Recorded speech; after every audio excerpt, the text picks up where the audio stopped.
આરબીઆઈએ નાણાં નીતિની જાહેરાત કરી છે અને રેપો રેટમાં ઘટાડો કરવામાં આવ્યો છે। લોન ધારકો માટે આ મહત્વના સમાચાર।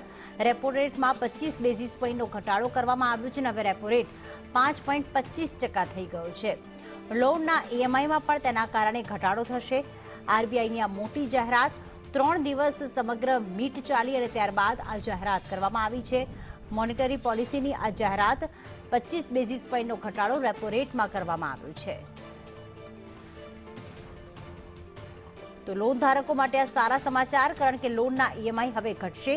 25 બેઝિસ પોઈન્ટનો ઘટાડો કરીને જે રેપો રેટ 5.50% હતો, હવે તે ઘટીને 5.25% થઈ ગયો છે। ખાસ જે હાલમાં જ ભારતનો જે વિકાસનો વૃદ્ધિ દર આવ્યો હતો, જીડીપી વધ્યો છે અને સાથે સાથે હવે લોકોને રાહત આપવા માટે રેપો રેટમાં ઘટાડો કરવામાં આવ્યો, જેના કારણે લોન ધારકોને રાહત।